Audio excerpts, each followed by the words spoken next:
Thank you. Good morning, everyone. My name is Kevon Stewart, and I am the Director of District 6 of the United Steelworkers Union, representing more than 80,000 workers across Ontario and the Atlantic provinces. Welcome. This building that we're in is a building that has created a lot of great leaders, a lot of great activists, and you see this community was built around this wonderful building.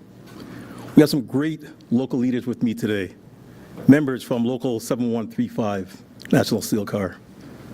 Presidents and members from Local 1005, Stelco. Members from Local 8782, Lake Erie Works. Members from 16506 and 5328. And in this building right here has my international staff. And my international staff is responsible for the servicing assignments of these units around Hamilton.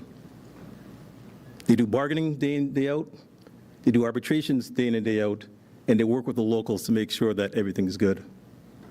We have a dental clinic in this building where we operate, the Steelworkers Union operate, and we make sure that we offer dental services to our members at a cheaper rate. And also in this building, we have a job action centers, and that's what I want to talk to you about today. I want to begin by recognizing the incredible work of our 3 action centers. It's because of their dedication that we're here today at for this announcement. For those of you who do not know, the Steelworkers Union runs 3 job action centers, one of them in Toronto, one in Peel Halton, and one right here in this very building in Hamilton. Every year, in those 3 locations, our unions help between 1,000 to 2,000 dislocated workers. Our Action Center staff provide hands-on assistance, including preparing resumes, access to training, navigating EI rules, and finding new jobs. Our Action Centers were pioneered from the idea of peer-to-peer assistance, where laid-off workers are helped by laid-off workers. And we all know losing your job or seeing your plant close is traumatic. When you are faced with that kind of trauma, the kind of trauma that you experience when you can't pay your mortgage, you can't pay for dinner, and it is hard to just trust anyone. Getting help from someone who truly understands what you're going through makes all the difference. I am proud that our job action centers have been able to provide personalized peer-to-peer assistance to workers who need help. Our union, the Steelworkers Union, we represent more than 225,000 members across Canada in every sector of the economy: manufacturing, mining, energy, forestry, but also the service sector. We have staff at University of Toronto, we have staff at University of Guelph, and we also have staff at Queen's University. And let's not forget about transportation. We represent maintenance workers on CN Rail. So we see firsthand what happens when plants close because of trade wars or because of new technology has been developed. And we see what happens when the service sector or government downsizes. And the pace of economic disruption is only accelerating. On behalf of our members, let me be abundantly clear. The Steelworkers Union will never stop fighting to protect workers from these kinds of disruptions. Our union has seen many great challenges over the years, and we have always found a way to adapt and thrive despite the challenges. But this moment in time seems particularly challenging. The speed and the impact of technological change is accelerating. Up in the Sioux, with Algoma, we're going to lose about 1,000 jobs because of the transition to electric arc furnace. A necessary change, but one that requires help for impacted workers. Right here in Hamilton, Stelco used to employ tens of thousands of employees. Now it doesn't. ArcelorMittal, right here again in Hamilton, recently announced that they're closing their wire mill facility, which has been a pillar of this community for well over 60 years. impacting 130 steelworkers members. As a union leader, I understand industries need to compete and improve productivity. But I also believe we must ensure that workers are never left behind. We have to work to ensure that laid-off workers get much-needed support and are given the best possible opportunity to either retire or find a new job. But the biggest threat to steelworkers' jobs right now comes from south of the border. The largest threat to manufacturing jobs right now comes from the United States, where Donald Trump has imposed huge tariffs on Canadian steel, on aluminum, and on other products too. Canadian and American manufacturers have an integrated supply chain, and these tariffs cost jobs on both sides of the borders. Responding to this will not be easy, but it is necessary. In this environment, when Canada cannot count on access to its biggest export partner, and when technological change is eliminating good-paying manufacturing jobs at an increasing rate, we need governments, both provincially and federally, to find a way to help workers that are impacted. So, at a time when workers need help dealing with economic upheaval that we're all experiencing, we're glad that the government is here today to make an announcement that will surely assist impacted workers going forward. I realize it is hard to be optimistic when our most important trading partner is attacking us with tariffs. And I realize that our members have lots of challenges during these turbulent times. I want to end my remarks on a note of optimism. Despite the challenges that we currently face, I want to close with 4 reasons why I remain optimistic. First, as a country, we have much to celebrate, including our great workers and our great economy. We have faced challenges before, and we will face this one. The fact that leaders from all parties are coming together to help workers at a time of crisis is a statement and a sentiment of how united we are. Second, I'm very pleased that the province has recognized the need to support workers impacted by trade tariffs and technological change, and for recognizing the important role that our job action has played in providing that support. Third, we have a tremendous workforce right here in Ontario made up of abundant steelworkers, and I think that it will always give us an advantage. And finally, the fact that our action centers were the inspiration for this policy announcement makes me feel proud of our union and makes me feel that we're on the right track. So thank you very much, and in solidarity. I would like to introduce Ken Delaney from CHCH that's going to come up and say some words about his Job Action Center as well. Ken? Good job. Thanks, Kevon, and thanks everybody for showing up, and thanks to the Premier and the Minister and the staff. This is the best audiovisual equipment I've ever seen when I've been speaking. This is some serious stuff. It's great for me to be back in this building.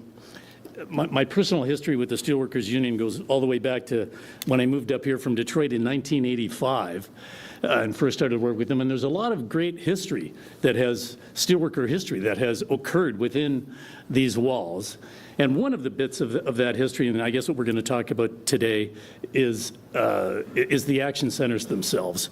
I mean, I've been here many times, been through several Stelco insolvencies, working with 1005 and the other Stelco locals as we find a path forward and help Stelco emerge from insolvency. And I'm pretty sure I once taught a pension course here in this room, actually, back in the early 90s. So it's great to be back here. When I first learned that the province was considering expanding the use of unions creating action centers to help dislocated workers, I was really thrilled. Kevon spoke eloquently, I think, about some of the achievements of the action centers themselves. So I'll just say, congratulations for every year helping over 1,000 workers, and I'll keep my comments to the broader context. I want to say that I'm really happy that this policy announcement is coming today, and I see it as an important part of a broader approach to helping manufacturing workers in the manufacturing sector. We are right now, as Kavan mentioned, as I'm sure the Premier and the Minister will too, the manufacturing sector is under economic attack right now. We have unreasonable and unjustified tariffs. A 50% tariff, nobody has a 50% profit margin on their products in the manufacturing sector. So 50% tariff is really a killer. And at a time like this, you need to be innovative and you need government action. And sadly, the knowledge that workers on both sides of the border are hurt by these tariffs doesn't seem to be enough to motivate the administration in Washington to change its mind. So in this environment, how are we going to do this? Workers need help. They certainly need peer-to-peer assistance, and so any initiative that can expand the work of the action centers is welcome as far as I'm concerned. So thank you, Premier Ford, and thank you, Minister Piccini, for what you're about to tell us. But workers also need access to training subsidies. They need individualized back-to-work action plans. They need more opportunities for industrial apprenticeships. Workers need jobs, and believe me, many manufacturers need industrial tradespeople. They need new tools to help assess their skills and enable them to find pathways to new careers when they've been dislocated. They need unemployment insurance to be flexible enough for them to get training and collect EI. They need better labor market information, and they need systems and processes in place that enables the workers themselves and the unions that represent them to bring together regional employers and governments and trainers and find a better way to help dislocated workers find a path forward. So there's much work to be done, and so we're also pleased that the province has recently issued a call for proposals under their Skills Development Fund. We at CHCH will certainly be looking into that. As Kavan mentioned, we're expecting big layoffs up in Sault Ste. Marie at Algoma Steel, and unfortunately, as long as the tariff threat remains, there'll be more layoffs coming as well. So I also want to congratulate the province for issuing a call for proposals under the Skills Development Fund. We certainly are going to be looking into that. We'd like to see, I think there's a time right now. The threat from the United States has created an opportunity. I'm excited as anybody to see the premiers and the Prime Minister working together across the country to try to come up with an effective plan to cope with these tariffs. So in this moment, I think I urge all stakeholders to come together, to be creative, and try and find a way to move us forward in the right direction and find a better way to help dislocated workers find their path. So again, thank you, Premier Ford. Thank you, Minister Piccini. And I will now introduce Gary Howe. Gary Howe is a good friend of mine. I've known him for, probably 40 years. He used to be the president of the local 1005, which at one time was the largest local in Ontario, the people that worked at Stelco. And he's now the chair of the Hamilton Action Centre, and he's going to say a few words. Thank you very much.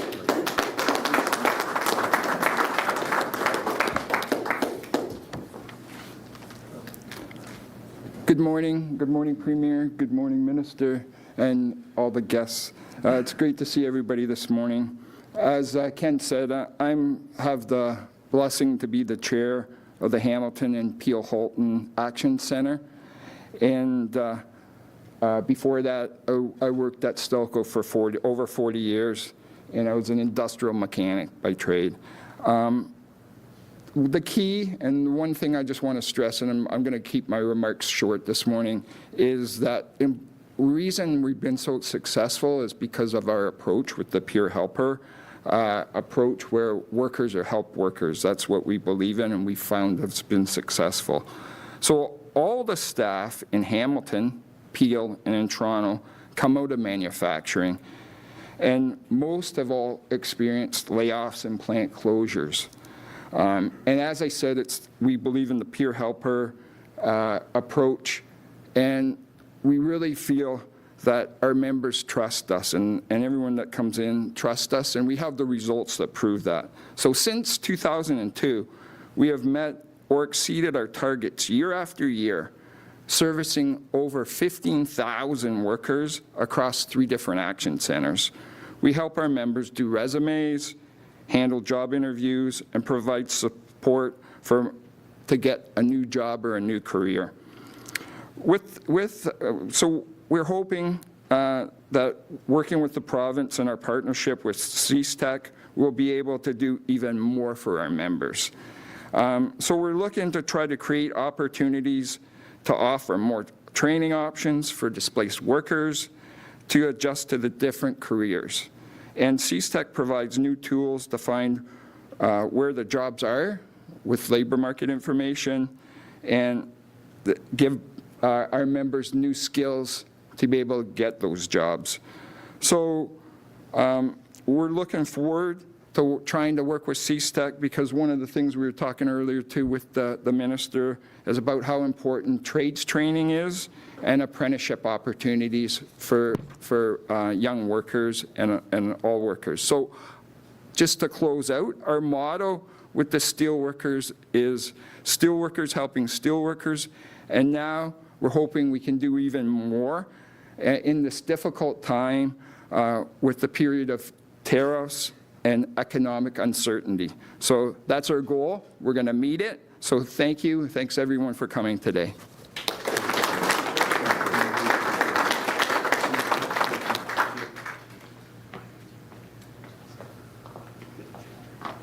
Good morning, everyone.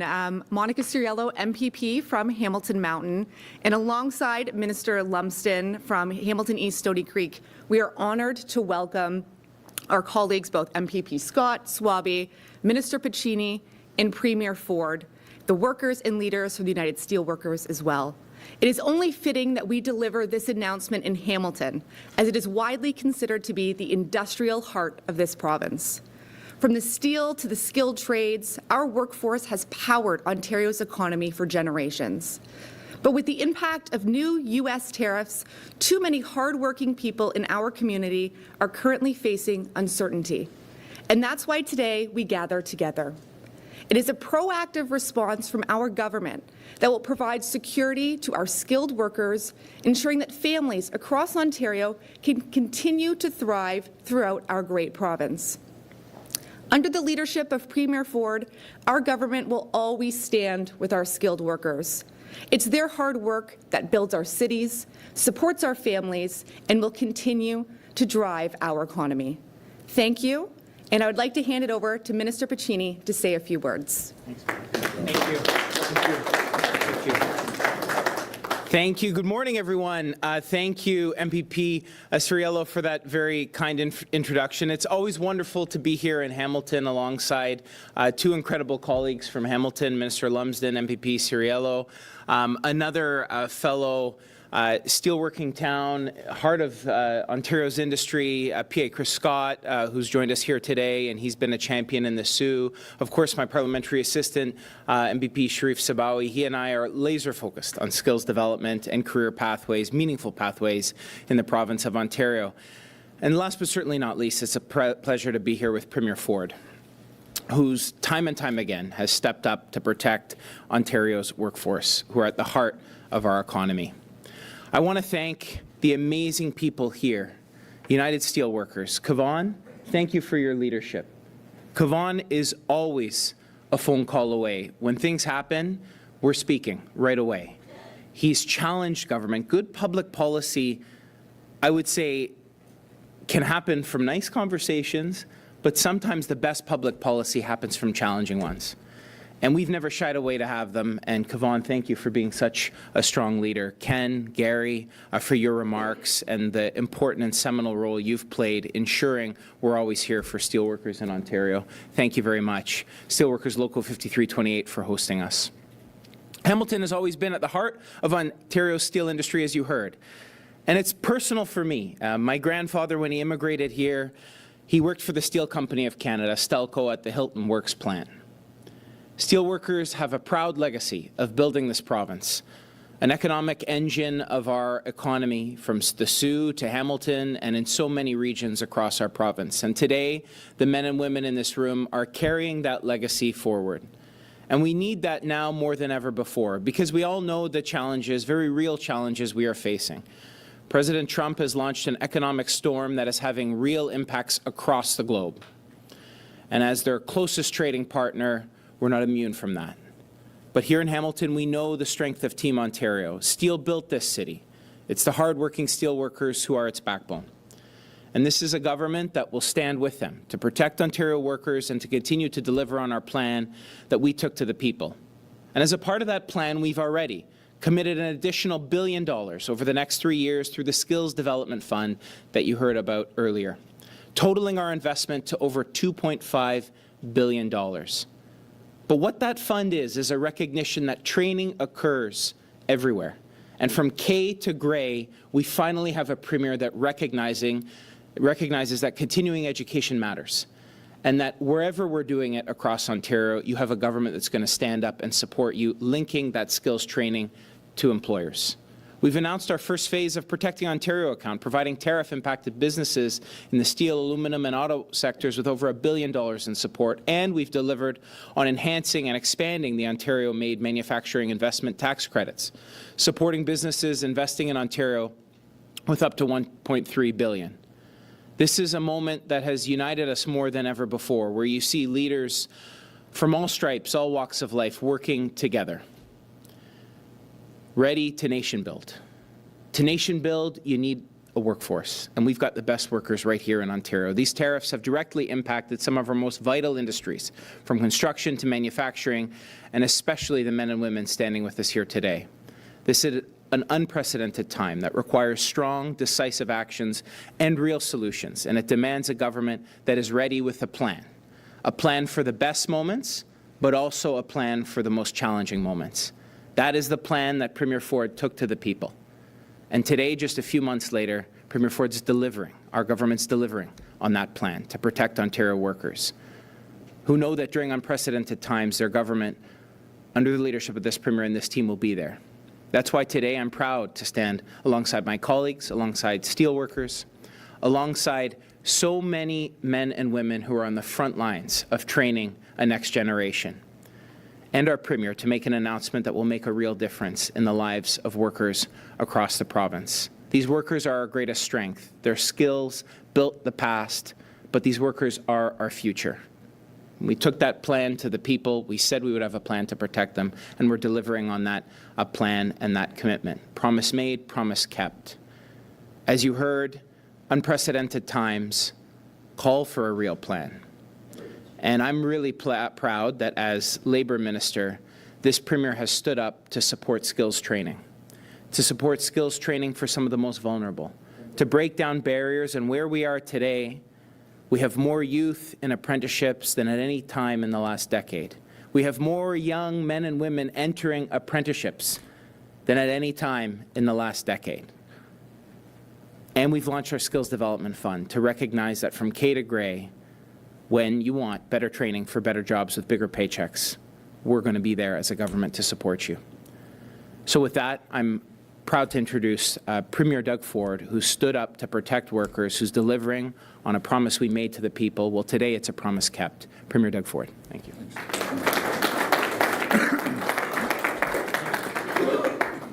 Well, first of all, good morning, everyone. And it's great to be back here in Hamilton. And you just heard the great minister, Minister Piccini. He works his back off all day long, making sure he protects the workers, along with Minister Lumsden and PA Scott. And we're going to be up in Algoma to support your community as well. And you heard from Monica and Sharif Sabawe. Thank you for your support as well. I want to thank the United Steelworkers for hosting us here today, and I also want to acknowledge USW's District Director, Kevon. It was good to see you again. We're going to work well together to make sure that we protect the sector, as well as Ken and Gary. And Ken, you made a point about, every crisis, there's an opportunity, and we'll speak about those opportunities because there's endless opportunities, and we have the skill set to move forward and attract new opportunities for people. And I also want to acknowledge all the local union leaders joining us here today. As you all know, President Trump is taking direct aim at Ontario's economy, and in particular, our steel, aluminum, forestry, and auto sectors. In the face of President Trump's tariffs, it is more important than ever that we pull together with unions, business leaders, and all levels of government so we can protect Ontario and have the backs of our workers. And I've always said, since the day I got elected, but especially lately, I will always, and I won't spare a penny, to protect the frontline, hardworking people of this province, protect their communities, protect the companies they work for, and we're going to do everything we can to make sure not only do we protect their jobs, but look at future jobs as well. So I'm thrilled to be here today, sending a strong, united message that we will do everything in our power to protect Ontario workers and stand up for our province and our country. One of the best ways we can do this is to deliver on our plan to make Ontario the most resilient, self-reliant, and competitive economy in the G7. We need to cut the red tape and lower the cost of doing business so we can attract new investments, create jobs, and withstand whatever comes our way, not just from President Trump, but from any challenge we face for decades to come. And I was saying to the Prime Minister, and I've said it out in the news numerous times, you know, I can sit here and hammer the you-know-what out of Trump all day long, and that's pretty easy to do. But let's start looking internally what we can do. How can we make ourselves more competitive? How can we create an environment and the conditions to attract new investments from around the world and companies here? There's many ways of doing it. Taking the burden and regulatory burden off the backs of companies. Kevon, you mentioned the mining sector. We have the largest mining sector in the entire world. The problem is it takes 15 years because of regulatory burden to get the critical minerals out of the ground. You know, those days are done. They're gone. We're going to compete against the rest of the world. We're going to make sure that we get those permits so the mining companies can employ great steelworker union members up in the mines and give them certainty to bring home a paycheck by cutting it down to no longer than 24 months. And that's why we're also doubling down on our more than $200 billion plan to build so we can keep Ontario workers on the job no matter what. Just here in Hamilton, this plan to build includes 14 kilometers of Hamilton LRT project. And what do they have? They have the steel rails. But guess what, folks? We don't even make the steel rails here, but we're going to start making steel rails here because we have track, we have the largest transit project in North America. So we need to be building that here, along with our steel I-beams. We need to be building it here. The problem is we got too comfortable with our closest friend and ally, with the United States. No one in a million years would think the guy named President Trump would come along and start an economic war with his closest friend and ally, not to mention with the rest of the world. And the rest of the world goes back and kisses us behind all the time. Oh, yes, yes. We aren't going to do that. We're going to fight like we've never fought before because we're Canada. We're resilient. We have the best workers in the entire world. We have the best skill set. And more importantly, we're their #1 customer that buys $359 billion of products off them. And every morning, 9 million Americans wake up to build a widget, to build a part, to provide a service just for Ontario. It's close to 20 million across, over 20 million across the country. But which we'll connect 50,000 on that LRT. We're going to connect 50,000 commuters each day to expanded Hamilton bus and GO transit systems. We've also recently completed upgrades on the West Harbour GO station, which is saving commuters between Hamilton and Niagara about 15 minutes per trip. But you see the QEW, it's packed. I think you could run quicker than get down the QEW now. It's unbelievable. But we're coming up with a solution for that one too. And through our nearly $60 billion investment in more than 50 hospitals across the province. The reason I'm mentioning this, folks, What does every hospital need when you build? They need steel. There's steel all over the hospital. And even on the transit, we need steel. We're supporting the redevelopment of Dravinsky Hospital, and that's going to be really exciting when we get that done. We're also working with cities across the province to build more homes faster. Just this week, I announced that we're increasing our investment in the housing enabling infrastructure, which is $4 billion. That funding includes nearly $10 million for the downtown Hamilton water main upgrade project to support over 24,000 new homes. And all this equals jobs and opportunities for people and making sure that we continue building the infrastructure. And as we invest in this plan to build, we're making sure to use Ontario-made products like steel, like timber, and vehicles wherever we can. As I mentioned to all the premiers, I don't direct the premiers. I ask very nicely that when they buy vehicles, they buy Ontario-made vehicles across the country. We've directed, when possible, I always say when possible, to every government agency, buy Ontario-made vehicles. We need the steel for the vehicles, and we create more jobs if we buy it here. We have massive buying power. And we spend, excluding the $200 billion on infrastructure, and I've been very, very clear to the folks at Infrastructure and Metrolinx, you better be buying Ontario products. And unless it's impossible, look across the country, and then after we exhaust that, then we can buy somewhere else. But I'm encouraging, as I said, all levels of government, including municipalities, to do the same. Every nut, every bolt that is paid by Canadian tax dollars should be made right here in Canada. That includes the federal government's national shipbuilding strategy. So we have a great shipbuilding company down the street from here, and I give it to the PM and all the premiers. Yeah, God bless the folks in Nova Scotia. I love the premier. I love the people out there. They're building ships out there. Davies in Quebec, they're building ships. But we're getting crumbs. We're getting crumbs, and we have to start getting the contracts to build the ship. It's pretty sad when a shipbuilding company out in the east uses steel from Europe. It's pretty sad when going out west and they're talking about pipelines getting the steel, and that's not going to happen, by the way, steel pipes from down south of the border. And it's absolutely terrible that the federal government, the BC government, are buying ferry boats off of China.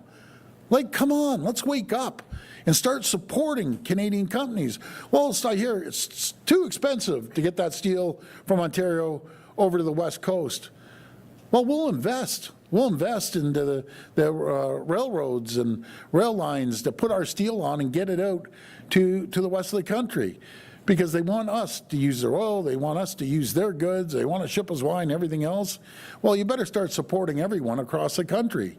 Ontario workers have the know-how and the capacity to build the ships our Navy needs. And I'm urging the federal government to make sure these workers are included in this strategy. And again, the shipyards, just the Heddle shipyards to be exact, down there, they have great workers, and they need some contracts, because I'll be all over the federal government until we get a fair slice of the pie. To support Ontario workers, our government is also investing $2.5 billion in our Skills Development Fund, and thank you, David, for pushing that. That's another additional $1 billion to help train workers across the province so they can find good-paying jobs and support Ontario workers. And I encourage United Steelworkers, please apply for that money. It's sitting there, and we'd be happy to come over and present a check for you. But in the face of President Trump's tariffs, we need to do even more. Since this year's provincial election, our government has made close to $30 billion available to support workers and businesses that are being hit by President Trump's tariffs. Last week, we launched the $1 billion Protect Ontario financing program, which will provide immediate liquidity for tariff-hit businesses so they can keep their doors open and keep making payroll. And today, we're announcing the next step of our plan with $70 million for training and employment services to protect Ontario workers. $20 million for this investment will go towards our new Protect Ontario Workers Employment Response Centers, or Power Centers.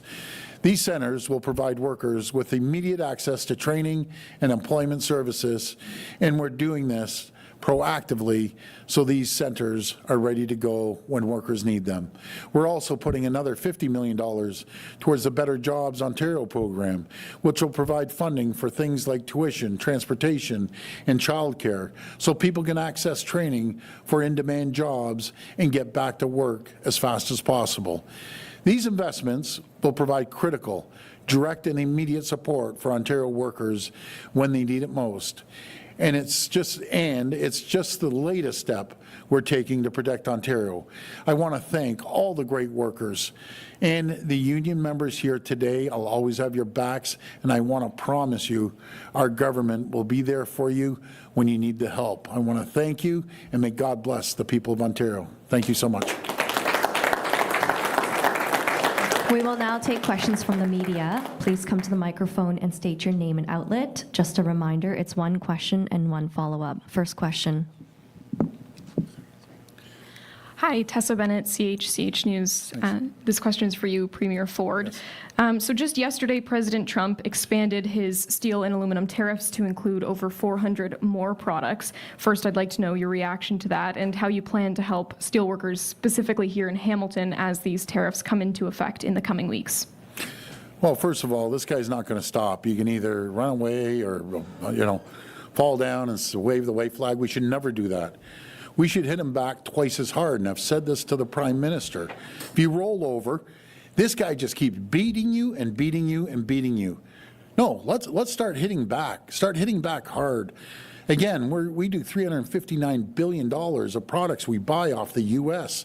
And a tariff on Canada is a tax on Americans.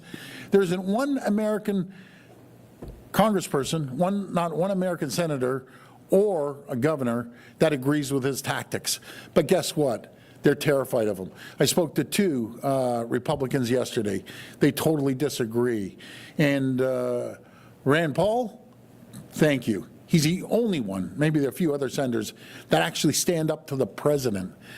Imagine that. You have a leader of the country that's supposed to unite everyone, and he's saying, if you say anything bad against me, I'm going to defeat you, I'm going to knock you off in the next election. You won't be representing our party. Well, he has a rude awakening. We aren't going to roll over. We aren't going to kiss his backside. We're going to fight like we've never fought before. And we're also, as David just announced, we just announced over $70 million for additional training and working with people that may be in jeopardy of losing their job. I don't even like saying losing your job. I want to say there's going to be new opportunities for more jobs here. I'm going to tell you something about the steel sector. So we have a quota, and I don't want to get too deep into the weeds here. So we had a quota of about 60%, so they can ship in all over the world, proxy countries that throw a sticker made in whatever country it is, and meanwhile it's cheap Chinese steel. They come over and they take our steel jobs. So at one time it was 60%, anything over on top of that you get tariffed. So the Prime Minister knocks it down to 50%, and thank you for the 10%, we appreciate it, but it's not good enough. So we can get countries shipping in cheap steel, and they can ship up to 50%, and then over top of that, they get tariffed. No. We want 25%. They're allowed 25%, and then they get tariffed on 75%. That single move would save thousands of jobs in the steel sector. We won't have to worry about his tariffs. As long as we make that move, and I've mentioned this to the Prime Minister, it has to happen. 100% it has to happen. And how are you engaging with steelworkers here in Hamilton to make sure that their voices are heard when you're engaging in trade talks with the Prime Minister? Well, my minister's doing a great job, and I just want to thank the union leaders. You know, they're here. And Kevon, we've met before, you're doing an incredible job with all the other locals. This is a time to work together. let's forget these political stripes that drive me crazy from the day I got elected. I don't give two hoots about, you supported this person, that union supported. I don't care. We're on one team. It's called Team Canada. We work together because we have the greatest workers in the world, and we can compete, and we will compete, and we will make sure that we have their backs. We'll make sure companies, be it Dofasco, Algoma, or Stelco, and by the way, not the workers at Stelco, because I love the workers, but their owner, I got a problem with that guy. He's signing all these forms, Cleveland Cliffs or whatever the heck their name is, bring the steel down to the U.S. That's the owner. He doesn't give two hoots about his workers at Stelco when he's signing all these letters, because I've seen these letters. Guess what? There's one company that doesn't sign those letters. That's Dofasco. And Algoma, I don't believe, signed them either. So maybe they should find a new owner for Stelco. Or maybe we should just buy him. And why doesn't he just stay in the U.S.? Because I'm done with this guy signing letters saying, yeah, bring all the steel down to the U.S., tariff the crap out of Canadians. This is the owner.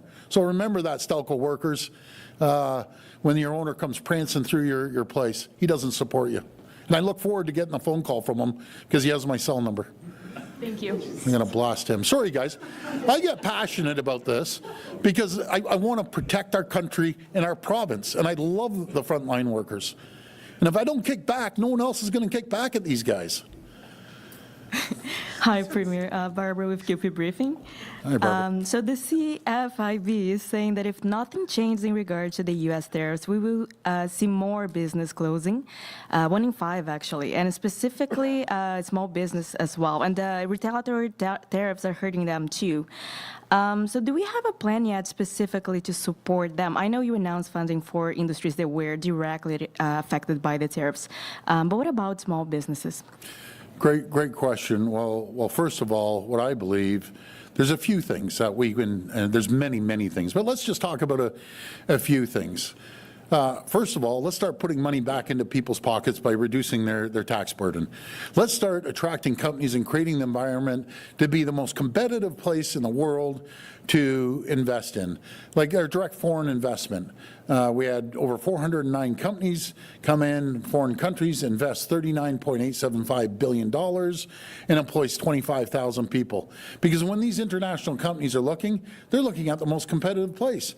So let's make ourselves the most competitive place. When I opened up in Chicago back in 98, 99, they had a higher corporate tax in the U.S. than in Canada. So we put in a holding company in Canada. That's what we need here. Put money into people's pockets. They're going to go out and stimulate the economy. Put money into businesses' pockets. They're going to, first of all, invest in their people, into their technology, into their infrastructure, into their buildings. That's one part. And when it comes to housing, first of all, the Governor of Bank of Canada, you have to lower these damn interest rates. It's driving me crazy. You keep saying, we get inflation below 2%, we'll lower them. Well, we're at 2.75%. Folks, there's a lot of people in this room who are going to be renewing their mortgages. And I don't want you to get hit. We need to lower that and stimulate the economy. If you lower interest rates, a lot of these builders, great line of workers, they're going to be able to build more towers here in Hamilton, and they're going to go out and get finance from the bank. And guess what? People will be able to get affordable financing. And then the stress tests as well. The bank's throwing another 2%. I don't want to get too deep into this. They're adding an additional 2% in case the interest rates go up. Cut that back 1%. These are just simple things. Development charges from these cities. Half a loaf is better than no loaf, because right now construction's not happening because before you get the shovel in the ground, $300 a square foot or $150,000 goes into the cities.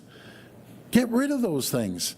So we're creating the environment for people to be able to move forward and save a little bit of money. These are just a few things that we can do, but it'd make a massive change. HST. My last one here. So HST on new home buyers, let's get rid of it. I'll match the federal government. So that's a big chunk of change. When you're buying a place, 800,000, you're lucky to find one 800,000 or even $1 million. You're going to be saving a lot of money. You're going to be saving 130 grand back into the person's pockets. So those are just a few things that in onshoring, we got to onshore every single thing possible that we have the capacity to do. Tin cans, here's my last one, I promise. Tin cans from Dofasco. That tin gets shipped down to the U.S. Guess what? They make tins, and they ship them back up. No, that's stopping.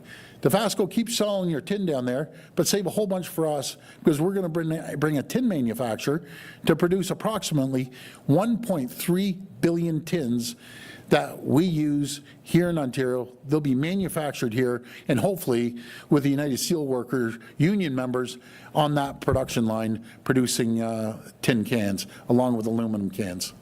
Thank you. Thank you. I do have an immigration question for the minister, but feel free to share your thoughts as well.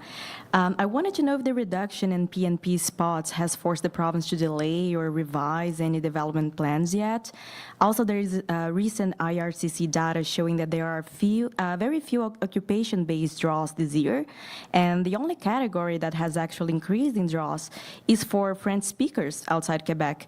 Do you think we need more French speakers here in Ontario, and what are your thoughts on this current draw strategy? Well, we're a big Francophone community, about 600,000 people, but I'm focused on jobs. I'm not just focused on can you speak French or English or whatever language. I want jobs. Simple as that. But David, over to you, my friend. Thank you. Thanks, Premier.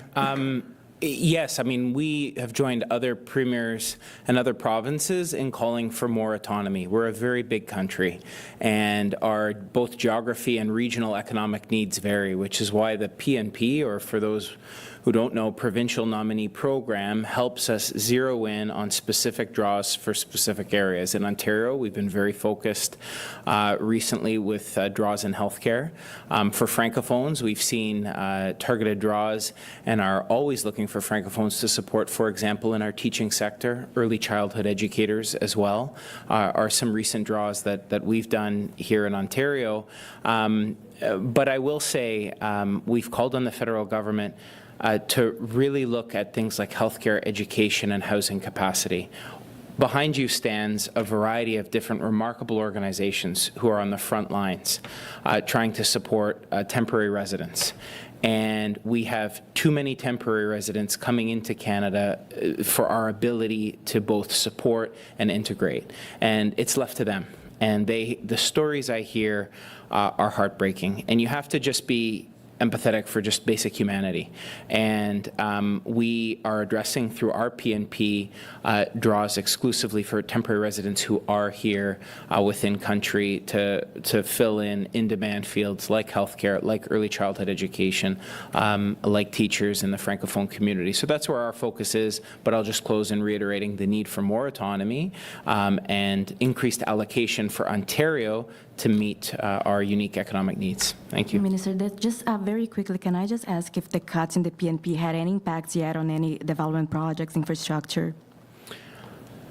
I mean, the cuts to our PNP are having a very real impact. There's not a day goes by that we don't get stories from companies. We just had AMO. I was with Mayor Brown. The delegation from Peel told us 2 companies literally are telling us that their future is dependent on a workforce that is already there, people paying taxes, mums and dads who are putting food on the table for their kids, watching their kids, get ready for a new school year, and this is impacting. And what we're saying is, we know this. We're on the ground. Premier Ford's visited these manufacturing plants. We've set the conditions to attract new ones. And so when we hear from mayors that we don't have that ability to surgically draw people to fill in-demand needs, again, we want more autonomy, we want more allocation. Quebec's got all of that. And it's high time they recognize that the engine of our economy is Ontario. And this Premier is creating the conditions for growth, and they should give us the same treatment they give Quebec. Thank you. Hang on. And I did mention that in front of my good friend Francois Legault and all the other premiers. What's good for Quebec should be good for everyone else. That's what we need to be. Just treat it fairly, like they do. They get. Hello, Premier. Matthew Van Dongen from the Hamilton Spectator. Thanks for taking the Hi, questions. Matthew. You mentioned Hamilton's LRT project and the fact that we don't make I-beams locally or rails for rails, those yeah. projects. What can the province realistically do to encourage that? Is that going to happen in time for a project like Hamilton's? Well, if it doesn't happen in time, then we do it for the next project because we're building the largest transit system in North America, and we're going to continue expanding the GO service and continue building LRTs. But that's a conversation we may have with Algoma there because Chris is smiling. They can produce those, so maybe they can ramp up really, really quick. And this is where the federal government, which will be supporting Algoma, I got that confirmed, and Ontario will be, to produce these rails, but also other things from steel beams and everything else you can possibly think of. You've heard me talk about the aluminum cans, bringing them back onshore, those aluminum cans. But everything, we should not take a back seat, folks. We are still an economic powerhouse around the world.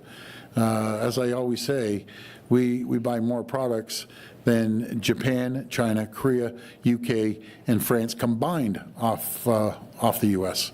So they need us, and yes, we need them too. Thank you. You also spoke earlier about obviously speeding up housing development in the province. Yes. The city has a big project that they care a lot about. It's market and affordable housing right near our GO station downtown. It's been sort of spinning its wheels for years, and the latest delay is an appeal by CN Rail over that project. We've submitted an MZO from the city request looking for help from the province to uninstall that project. Is that something that the province is looking at helping us out with? Well, we'll look into it. They just told me about this before I walked out, about this MZO, and we look through every single MZO, and if the city's asking for it, we'll definitely consider it. We got to find out what the problem is with CN, why they don't want this. But I believe in building homes, so that trumps anything else as far as I'm concerned.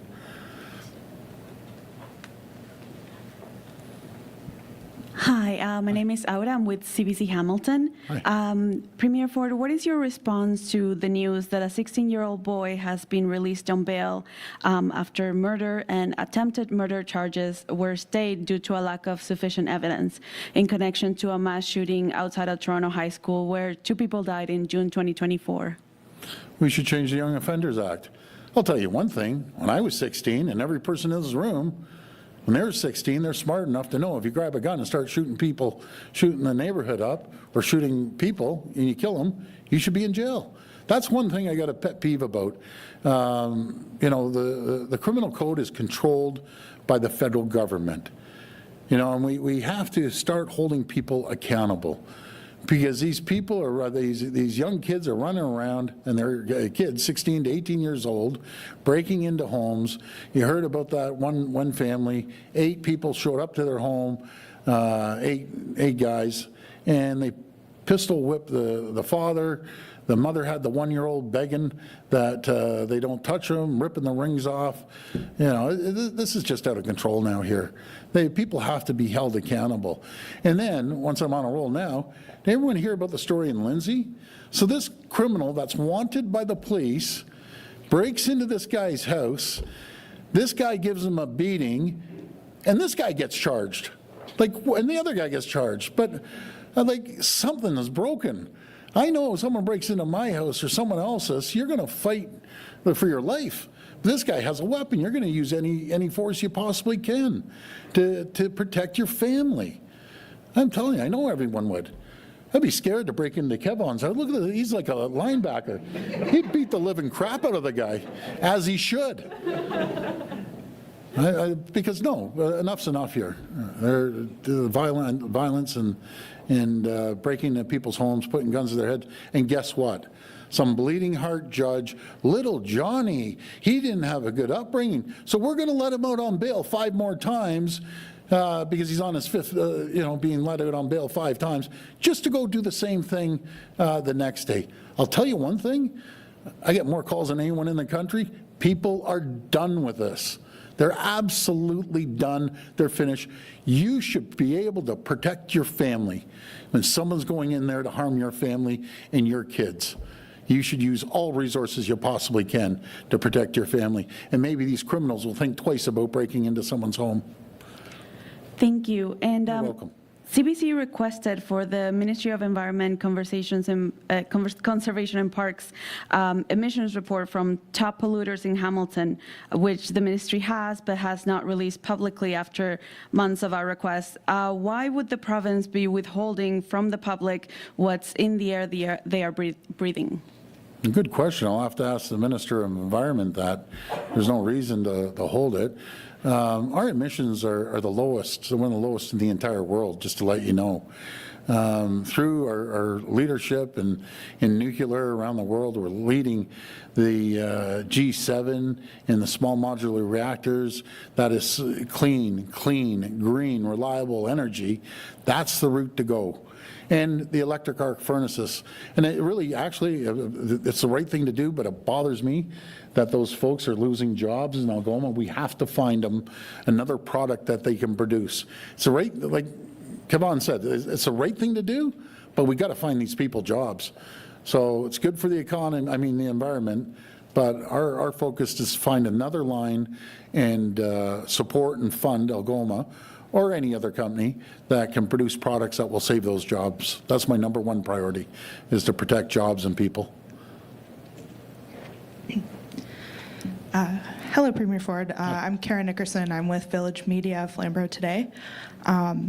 So in Hamilton, some of the major employers are American-owned companies that operate in Canada, like Stryker, L3 Harris, and Course Lab. Where does the province stand on U.S. companies that are operating in Ontario and the job security there?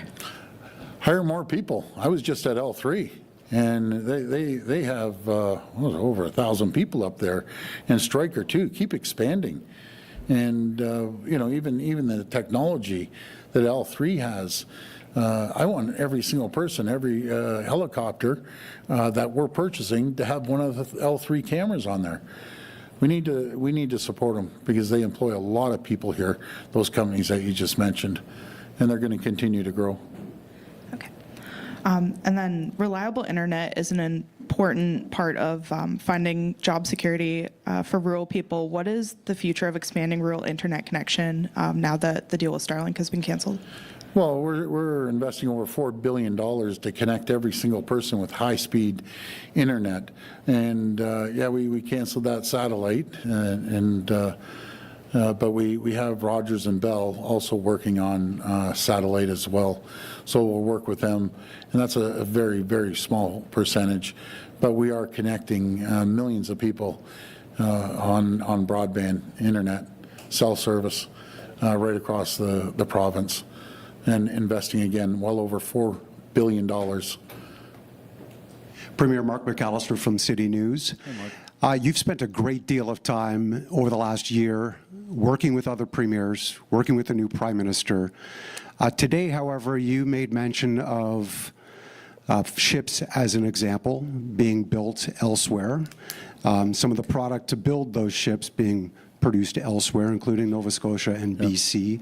Is this a breakdown of some sort in your relationship between the other premiers and the Prime Minister? Never, ever. Premier Houston's one of my best pals, and I want them to build ships. All I'm saying is before we weren't spending as much on our NATO commitment. Now we've increased it 5%, which is tens of billions of dollars. And all I'm saying is give us a slice of the pie, since we contribute more than anywhere with our population. That's all I'm asking for. I don't want to be greedy. I just want to make sure the people at Heddle have good paying jobs and we can build some ships.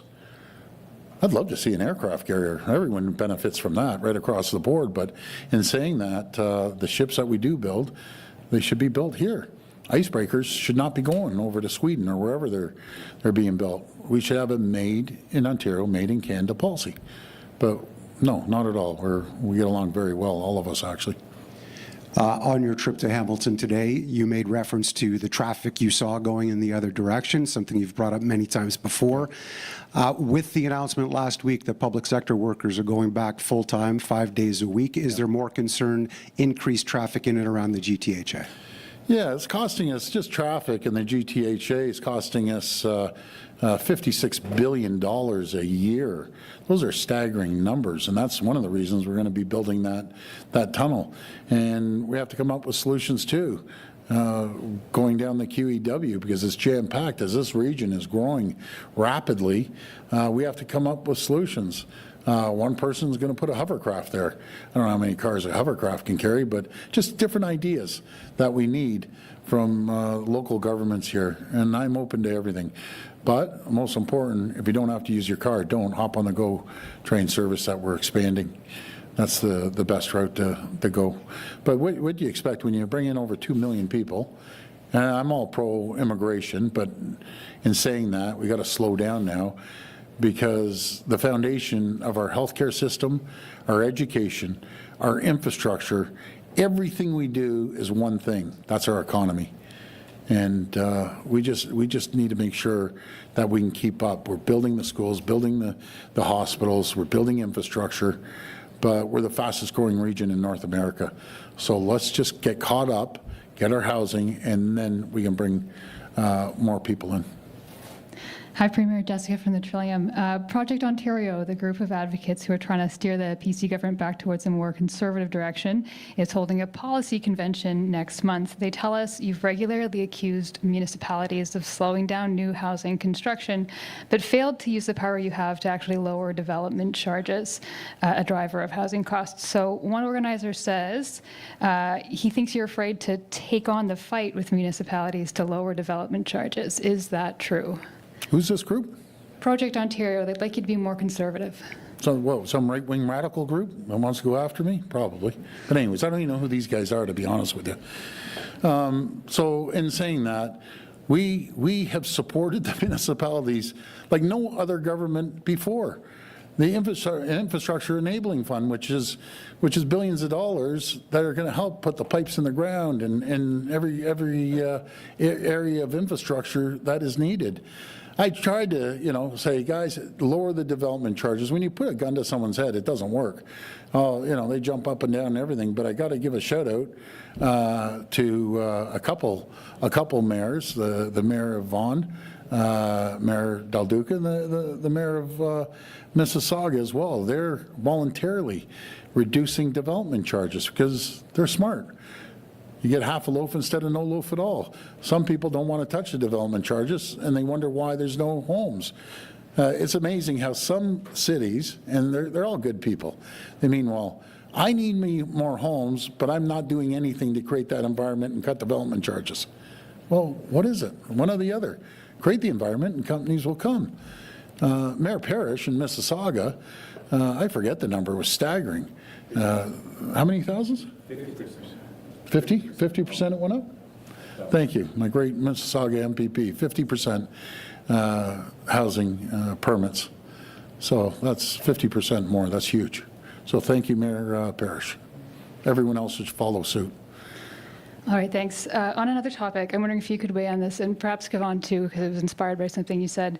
We understand the need for retraining, but we're wondering if there's any risk that the message you're sending today to steelworkers who still have their jobs is like a tacit acknowledgement that there's a big chance they're going to lose them. What's your message for these people? Stay positive. The glass is half full. There's more opportunities. We're going to do everything we can to protect you. We're going to protect your companies. That will protect your jobs to the best of our ability. And we're going to get creative. We're going to diversify. We're going to outsource other areas that we can do business around the world rather than just relying on the United States. We have free trade deals with, I think it's 56 other countries. So let's start working with them and start sending our great products all around the world. And on the NATO commitments, let's start building more ships, light armored vehicles, right here in Ontario. That's my message. And we're going to do everything we can to support the workers here in Ontario. Hi, Premier. This is Emma McIntosh from the Toronto Star. I was just hoping you could respond to the reporting in the Star from over the weekend about Ontario Place. Was your government aware that auditors in Austria have raised concerns about Therma's finances in the last couple of years? No, I haven't heard that at all. All I know is it's going to move forward. It's going to be spectacular. It's going to create thousands of jobs. It'll be the #1 tourist attraction in all of Canada once it gets done.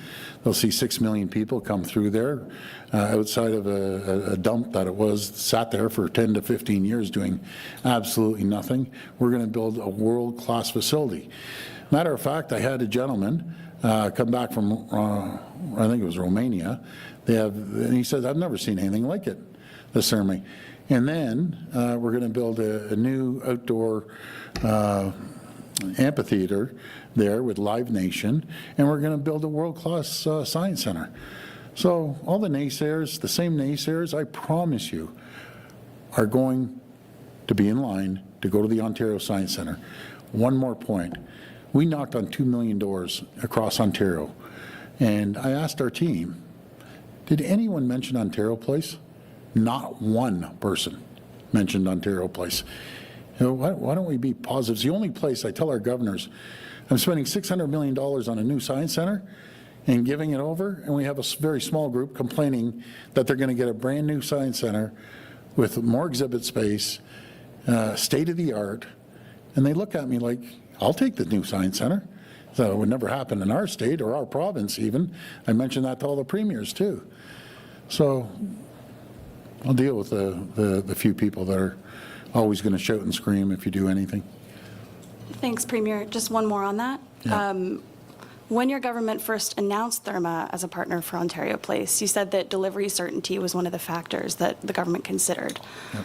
Are you concerned that you might not have communicated the risk in that to the public accurately? No, I don't know why you're going down this road. We're building a great destination with Therma, with Live Nation, and with the Science Center. And I look forward for you to call me and say, Doug, can you bring me down to the Ontario Science Center or Ontario Place, and we'll have a great time. It's going to be spectacular. Mark my words, we're going to bring transit right in there. It's going to be a wow factor once it's done, and it's going to create thousands of jobs on top of that. This will be the last reporter. Morning. How are you? Carol Charles, CTV News, Toronto. Yeah. I'm asking this question on behalf of colleagues in Ottawa, CTV News, Ottawa. Yes. New data obtained by CTV Ottawa through a Freedom of Information request shows a large discrepancy in the crime stats cited by the health minister when she announced the decision to close a supervised consumption site in Ottawa's Chinatown neighborhood. She said violent crime in the area was up 146%, but the data shows it was down 23%. Where did the government get its data? So CTV is 100% wrong, because we double, triple checked that. I made a phone call before I come out. So CTV, you've got to check your facts. We called the police down there. Their numbers were exactly the same as ours. So saying you put in a safe consumption site, and you got a bunch of drug addicts hanging out and drug dealers, and you say crime went down. No, it didn't. It did go up exactly the amount that my deputy premier said it went up. So whoever's telling you that, tell them to call me on my cell phone. We'll get the police on the phone, and we'll give you the exact numbers so you can report the correct numbers. Carly, it's not you, too, because you know I love you. You're the best. And I feel bad, but like, they got to do their research, okay? They just have to do it, because I double, triple checked that, and we double checked it with the Ottawa police. And follow-up to their question. An Ottawa councillor is accusing the government of lying about the crime stats. What is your response to that? Well, they're wrong. Have you ever went to Byward Market? We had to put a police station down there. It's ridiculous. You ask anyone that lives in Ottawa if the crime has gone down. Anyway, I'm not going to argue with some councillor. It isn't. It's a disaster in Ottawa. Ask anyone who lives in Ottawa, anyone who goes downtown. We had to fund a police station, a mini police station, down in Byward Market, because it's a beautiful market and no one was going there. I was there, what was it, yesterday, the day before, we drove through, it looks pretty good. But yeah, you got guys doing the jackknife and everything else. The jackknife, or drug addicts, are bent over and guys passing out. And we went to a Tim's, we had to jump over the person on the sidewalk. I want to help these people, and that's why we invested $550 million into heart hubs, But we can't have people all over our streets all drugged out. Can't happen. I want to help them. But I'm not going to sit there and say, oh, yeah, everything is great. Guarantee it's some crazy lefty that said that. I'm going to find out. That thinks it's all right to do drugs everywhere, and the government starts supplying drugs to these drug addicts, which I'm dead against as well. Boy, this is quite an exciting press conference. You guys press my buttons. Okay, Jamie, you get the last shot. Go ahead, buddy. Wow. Actually, this is much serious. Not far from your house, an 8-year-old boy was shot and killed in this building. Terrible. It's heartbreaking, you know, on Trethewey Drive, Martin Eathaway, number 10 Martin Eathaway, very familiar. These are the punks that are running around with guns, terrorizing our communities, right? And they're shooting up this building, and a poor little boy lost his life. He was sleeping in bed. But I wouldn't be surprised they catch these punks, and some bleeding heart judge is going to say, oh, let's let him out.